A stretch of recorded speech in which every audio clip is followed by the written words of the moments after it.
ஈடிக்கும் பயப்பட மாட்டோம், மோடிக்கும் பயப்பட மாட்டோம் நாங்க அப்படின்னு சொல்லியிருக்கிறாரு துணை முதலமைச்சர் உதயநிதி ஸ்டாலின் அவர்கள். அவருடைய கருத்தை நீங்க எப்படி பார்க்குறீங்க? இல்ல இதே போல தான் அமைச்சர் செந்தில் பாலாஜி அவர்கள் வந்து கைது செய்யப்படும் பொழுது அவருடைய அப்பா திரு முதலமைச்சர் மு.க.ஸ்டாலின் அவர்கள் வந்து வீரவசனம் பேசினாரு. இடி ரைட்லாம் வரும்போது நீங்க முடிஞ்சா தொட்டு பாருங்க, தூக்கி பாருங்க, நாங்க யாருன்னு உங்களுக்கு தெரியும், நாங்களும் எங்களுக்கும் தெரியும், பதிலடி கொடுக்க தெரியாம இல்லை, நாங்களும் திருப்பி கொடுப்போம் அப்படின்லாம் பேசினாரு. ஆனா அதற்கு பிறகு நடந்தது பார்த்தீங்கன்னா எத்தனை அமைச்சர்கள் மேல இந்த ஊழல் புகார்கள் எழுந்துச்சு, சொத்து குவிப்பு வழக்குகள் எடுக்கப்பட்டது, நீதிமன்றங்களுக்கு போச்சு, கன்விக்டான அமைச்சர்கள் இருக்கிறாங்க, அமைச்சரவையிலிருந்து நீக்கப்பட்டவர்கள் இருக்கிறாங்க, தொடர்ந்து நடவடிக்கை மேற்கொள்ளப்பட்ட போதெல்லாம் திரு முதலமைச்சர் மு.க.ஸ்டாலின் என்ன பண்ணிட்டார்? இவரை விடுங்க, இவர் வந்து சும்மா பேசிக்கிட்டு இருப்பாரு. இவர் வந்து ஈடிக்கும் பயப்பட மாட்டேன், மோடிக்கும் பயப்பட மாட்டேன்னு சொல்லி இவர் வீட்டுக்குள்ளேயே உட்காந்து பேசிக்கிட்டு இருப்பாரு.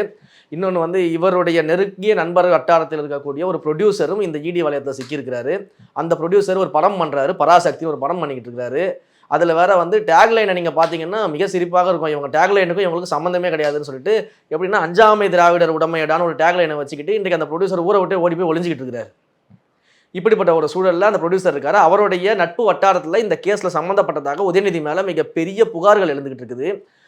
தன் மகன் மீது ஒரு புகார் வந்து இந்த அளவுக்கு எழும்போது வாய் திறக்காத முதலமைச்சர், அப்பொழுது வாயை திறக்காத திரு உதயநிதி ஸ்டாலின் அவர்கள் இன்றைக்கு டெல்லிக்கு வெள்ளக்கொடி காமிச்சு பிரதமர் மோடி அவர்களை சந்தித்து ரகசிய பேச்சுவார்த்தை நடத்தி எப்படியாவது தன் குடும்பத்தையும் தன்னுடைய வாரிசுகளையும் இந்த ஊழல் வழக்கிலிருந்து காப்பாற்றிக் கொள்வதற்காக சரண்டர் ஆயிருக்காரு தமிழ்நாடு முதலமைச்சர். இப்போ சரண்டர் ஆனதற்கு பிறகு மிக தைரியமாக வெளியில் வந்து நான் ஈடிக்கும் பயப்பட மாட்டேன், மோடிக்கும் பயப்பட மாட்டேன்னு பேசுறதுல என்ன விதமான அர்த்தம் இருக்குதுன்னு நீங்கள் நினைக்கிறீங்க?